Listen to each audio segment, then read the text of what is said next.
Hello, I'm Kurt Lidke, board chair for Klamath Film, and you just watched the film The Culture Keepers by Anais Wilson in our K through college student category. Anais is joining us, and first of all, let's get a little bit of your background because it is a major context for this film, right? So tell us more about your heritage. So I was born in Eugene, Oregon. I only recently have been spending more time with my grandmother and learning more about Indigenous culture. So that's kind of been a recent development in my life. But growing up, I was sort of surrounded by, the Indigenous like paintings and artwork and crafts that she had around her house. So it's kind of been sort of a background for me. So yeah. Yeah. And we also need to give context about who your grandmother is because she's a rather important figure in the history of Oregon film. Catherine Wilson is someone we have celebrated at our festival previously in 2022. We brought her down for a giant celebration of National Lampoon's Animal House, for which she played a very prominent role, and many other films shot in Oregon over decades and decades. So, is that any sort of pressure of deciding that you want to get into film, but you're dealing with an absolute icon as your mentor?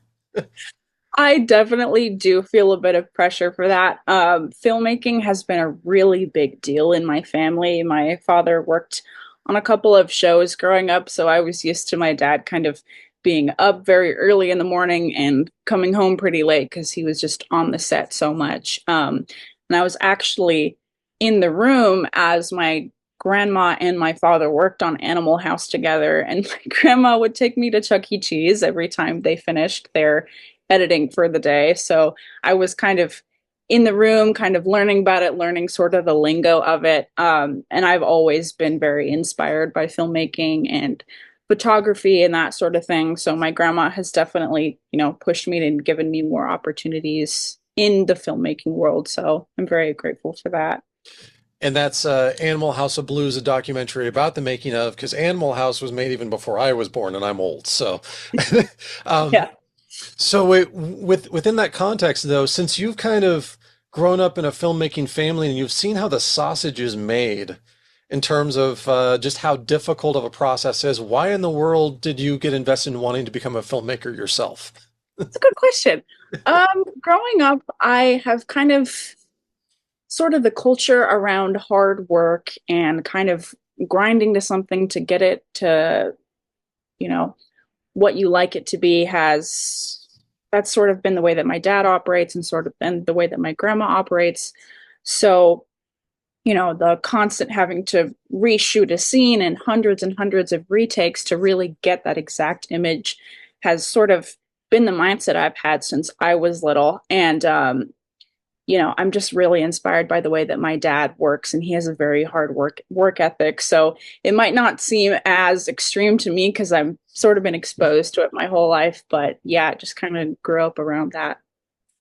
So your film, The Culture Keepers, it is a documentary about telling an aspect of history, more recent history, 1950s, which is interesting because when we talk about particularly indigenous cultures and the art of storytelling and the oral history, it's usually talked in the reference of time immemorial and talked about these stories that may be thousands of years old that have been passed on from generation to generation.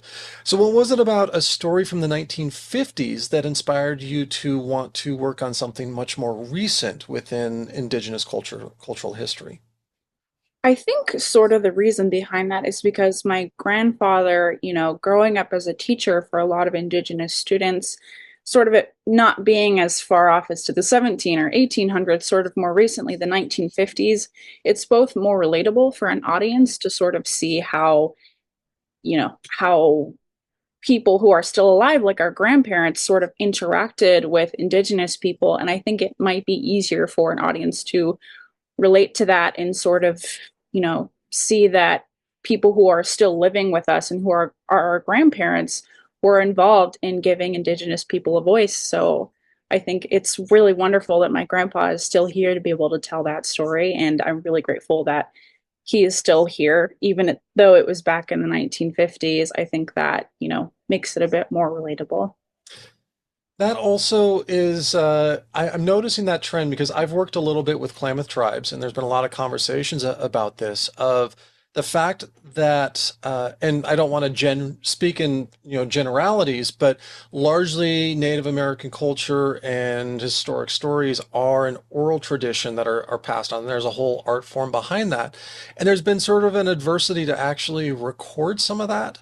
But in recent years, Klamath tribes in particular have tried to make a strong effort towards getting some of their elders on camera and sharing stories so that they're not lost to time.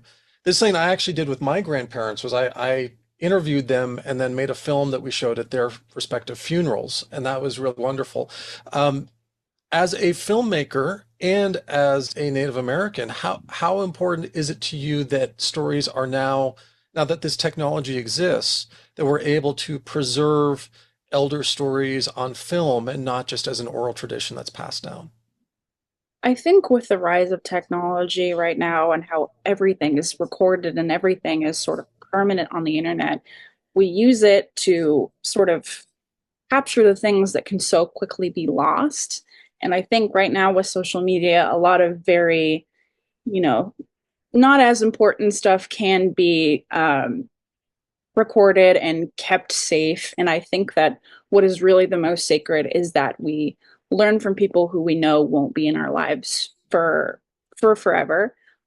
So I think the internet, it has a lot of really great uses, but I think one of the biggest uses is hearing the voices of people who helped uplift others, specifically Indigenous people who didn't have much of a voice to begin with because so much of their language had been erased, that with being able to record their voices, that is a super big tool that we have. And it's really important that we implement that. So let's talk about this film itself, The Culture Keepers. It touches on the history of a basketball tournament that was established as a way to also maintain certain traditions. What made you decide that this was a topic that you wanted to tackle? Well, I'm not big of a basketball person myself, but I know that sports and specifically basketball can be a very like relatable subject for younger audiences for sports and such. And I think the fact that my grandfather worked with students who were in these basketball tournaments was, really, really wholesome, but also very relatable for an audience. So I just thought it was it's a good sentiment to teamwork and working together for show Indigenous people working together for something, as fun as basketball. So yeah. As far as the materials that you used for this, there is some interviews that you conducted, but there's also a historic audio recording and a lot of old memorabilia. What was the research process like and compiling of all of those resources in terms of tracking down that old historic recording that helped tell the story so well, and finding some of those old archival images? Yeah, well, thankfully, my grandfather did have a few photos of Lefty Wild Eagle, which was a really big help. My grandma was really good at digging through. I'm not sure how she found the beginning recording, but she found it somehow on the internet and was actually reached out to them to be able to use that audio. So my grandma was a big help in the research part because I'm not as techy as she is in that aspect. So that's all really helped my grandma. Since this was your first film, what sort of lessons, especially having grown up in a filmmaking family, what sort of lessons were learned in the first film that may be applied to your second film and future projects? Well, as a procrastinator, it was very difficult for me to work on sort of a time crunch. It definitely helped me sort of format the way that I worked and helped me kind of stay on my feet. So I think it's very important that I have a schedule for when I'm working on each day so that I don't overwork myself or sacrifice a part of the film so that I get it in on time. So that's really important, I think, for when I make my next film. Do you have an idea yet of future projects that you want to do? I was hoping to do some sort of interview for other people in my life, possibly other grandparents of mine or just family members, something that's sort of family and friend oriented because that again is something that I think is really important that we capture voices that won't be around forever. So something sort of familial. I know again you'd grown up around filmmakers, but since this was your first project, did you find this really fulfilling as a new creative outlet that maybe you hadn't thought of previously? I think for sure, yeah, it never really occurred to me that I would be able to create something that could uplift the voices of specifically Indigenous people. And I am beyond grateful that for my first film, I got to use it to sort of interview my grandfather and talk about really important stuff that happened in the past that maybe isn't talked about enough. So I'm just super grateful that that was an opportunity that I had. I know this film was shown at the University of Oregon, and we're going to be showing it on Sunday, September 29th, Klamath Independent Film Festival. So far, what kind of reactions have you gotten to it for those who have had a chance to see it? I unfortunately was sick when it had been showing, so I'm not sure how people reacted to it. I hope it was mostly positive, though. Have you received any feedback about it?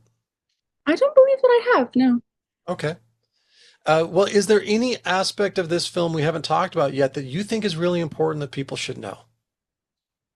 I think it's just important that, we talk about Indigenous culture and that we remind ourselves of all of the sort of horrific acts of erasure that occurred. I know that a lot of things are going on in the world that require our attention, but I think above all, Indigenous history is a super big deal, especially in Oregon, them being sort of the founders of where we're at.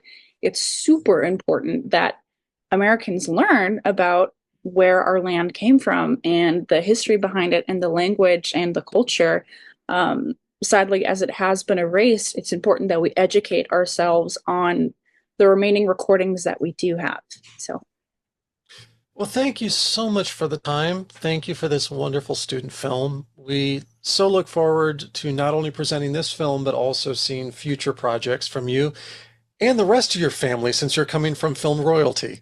Thank you for joining us today, and I hope people enjoy The Culture Keepers at the 2024 Klamath Independent Film Festival, which will be screening in our K through college category on Sunday morning, September 29th at the Ross Ragland Theater. thank you. And I'll hit